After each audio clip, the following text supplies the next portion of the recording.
Halo semuanya, perkenalkan nama saya Adinda Rahmasastia, mahasiswa program studi S1 Hukum Universitas Harapan Bangsa tahun 2024. Kali ini saya berkesempatan untuk memaparkan sebuah materi tentang pengantar ilmu hukum.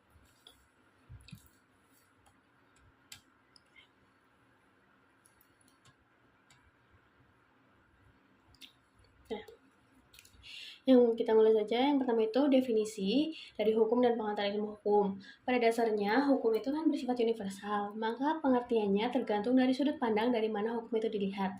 Menurut saya, hukum merupakan manifestasi makna-makna simbolik dari para pelaku sosial sebagai sesuatu yang tampak dalam interaksi antar mereka. Definisi dari pengantar ilmu hukum itu sendiri yaitu ilmu yang mempelajari hukum secara umum dan memberikan pandangan umum secara ringkas. Selanjutnya, ada subjek dan objek hukum. Subjek hukum itu dibagi menjadi dua.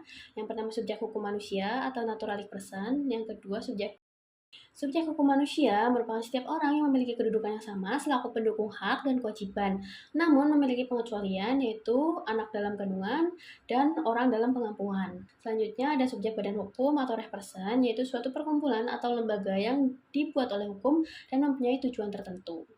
Lanjut, kita ke objek hukum. Objek hukum yaitu merupakan segala sesuatu yang bermanfaat bagi subjek hukum dan dapat menjadi objek dalam suatu hubungan hukum. Objek ini berupa benda atau barang ataupun hak yang bernilai ekonomis. Objek hukum itu dibedakan menjadi dua. Yang pertama, benda berwujud dan tidak berwujud. Yang kedua, benda bergerak dan tidak bergerak. Selanjutnya ada sumber-sumber hukum. Yang pertama itu sumber hukum material yang merupakan tempat, bahan, dan materi atau isi hukum itu diambil. Memperbolehkan pengakuan secara formal sistem hukum meski tidak langsung membuat aturan. Yang kedua, sumber hukum formil yaitu sumber yang bisa digunakan secara langsung dan terlihat bagaimana cara terjadinya serta bentuknya. Sumber ini diakui hukum dan bisa langsung menciptakan sebuah aturan. Macam-macam dari sumber hukum formil ada undang-undang, kebiasaan, jurisprudensi, traktat, dan yang terakhir doktrin. Selanjutnya ada tujuan hukum. Beberapa tujuan hukum yang menurut ahli. Yang pertama itu dari Surjono Sukanto. Tujuan hukumnya yaitu kedamaian hidup antar pribadi yang meliput ketertiban ekstern antara pribadi dan ketenangan internal pribadi. Yang kedua dari SM AMI. Tujuannya mengadakan ketertiban dalam pergaulan manusia. Dan yang terakhir darinya ada fungsi hukum. Itu bertujuan untuk menjaga kepentingan tiap-tiap manusia supaya kepentingan itu tidak dapat diganggu. Bangsa. Yang kedua ada direktif. Hukum sebagai pengaruh dalam membangun masyarakat yang hendak dicapai sesuai dengan tujuan hidup. Yang ketiga, prerogatif, baik terhadap warga negara maupun administratif negara dalam mendapatkan keadilan. Dan yang terakhir, stabilitatif hukum atau hukum sebagai pemeliharaan dan penjagaan keselarasan sosial.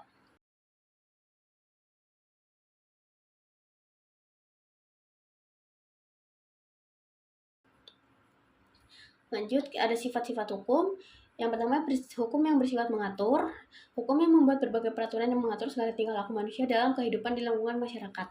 Hal ini dilakukan agar terciptanya ketertiban dan keamanan di masyarakat. Yang kedua ada hukum yang bersifat memaksa, yaitu hukum yang mempunyai kewenangan untuk memaksa semua masyarakat untuk mematuhi setiap aturan yang disepakati.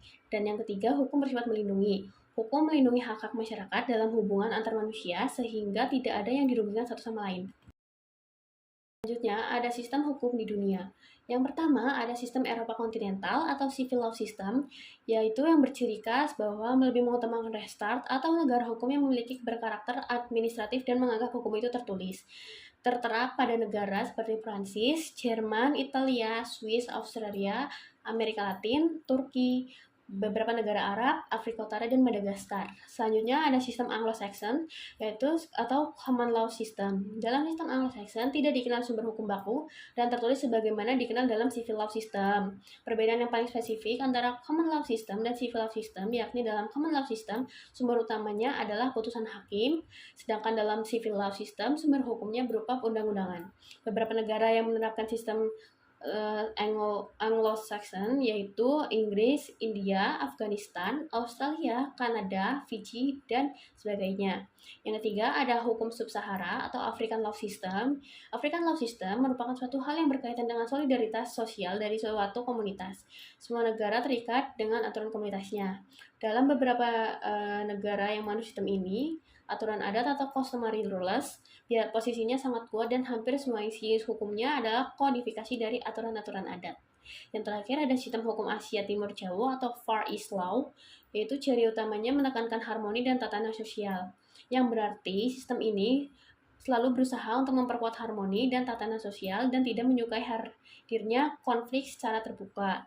Beberapa negara yang dipraktikkan adalah Jepang, Malta, Filipina, Sri Lanka, Swaziland, dan lain-lain. Klasifikasi hukum. Klasifikasi hukum dibedakan menjadi 3, itu yang pertama klasifikasi hukum berdasarkan bentuk, terbagi atas hukum tertulis dan hukum tidak tertulis. Hukum tertulis biasanya terdapat pada negara-negara yang menganut sistem hukum Eropa kontinental, seperti contohnya di Indonesia. Sedangkan hukum tidak tertulis terdapat pada negara-negara yang menganut sistem hukum common law, contohnya di Inggris. Selanjutnya, klasifikasi menurut daerah kekuasaannya atau teritorial. Klasifikasi menurut teritorial terbagi atas hukum nasional, hukum internasional, dan hukum asing. Hukum nasional adalah hukum yang hanya berlaku di dalam wilayah tertentu. Hukum ini bersumber dari jurisprudensi, doktrin, dan sebagainya. Hukum internasional merupakan hukum yang berlaku untuk seluruh wilayah. Hukum ini terjadi karena adanya perjanjian-perjanjian antar negara demi terpenuhnya hak dan kewajiban serta rasa adil bagi setiap negara. Nah, dan hukum asing hanya berlaku di wilayah negara lain. Yang ketiga, klasifikasi hukum menurut waktu berlakunya. Klasifikasi ini terbagi atas ius constitutum, ius constituendum, dan hukum alam. Ius constitutum atau sering disebut dengan hukum positif adalah hukum yang berlaku saat ini atau sekarang bagi masyarakat. Ius constituendum merupakan hukum yang diharapkan berlaku untuk masa yang akan datang, sedangkan hukum alam adalah hukum yang berlaku di mana-mana, kapan saja. Dan selanjutnya ada adagium hukum. Yang pertama itu actore incumbit probati, yaitu siapa yang menggugat ialah yang wajib membuktikan. Yang kedua, affirmatis est probare, orang yang mengiyakan harus membuktikan. Yang ketiga, audi et alteram partem, para pihak harus didengar. Apabila persidangan dimulai, hakim harus mendengar kedua belah pihak yang bersengketa, bukan hanya dari satu pihak saja. Yang selanjutnya ada de gubistus non est disputandum, yaitu perihal selera tidak dapat disengketakan. Yang kelima ada facta sunt potentira verbis, perbuatan atau fakta lebih kuat dari kata-kata. Oke, selanjutnya ada asas-asas hukum. Yang pertama adalah superior derogat legi inferiori, yang artinya dari asas ini adalah peraturan perundang-undangan yang lebih rendah tidak boleh bertentangan dengan peraturan perundang-undangan yang lebih tinggi. Selanjutnya adalah spesialis derogat legi generalis, yaitu pengertian dari asas ini, yaitu peraturan perundang-undangan yang bersifat lebih khusus menyampingkan peraturan perundang-undangan yang lebih umum. Yang ketiga adalah posterior derogat legi priori, yaitu peraturan perundang-undangan yang berlaku belakangan membatalkan peraturan perundang-undangan yang berlaku terlebih dahulu. Terus yang keempat ada fakta tertis nes nosen nes prosun, yaitu perjanjian tidak dapat memberikan hak dan kewajiban kepada pihak ketiga. Dan yang terakhir ada rebus instantibus, yaitu perjanjian yang telah berlaku akan terganggunya berlakunya bila terjadinya perubahan keadaan yang fundamental.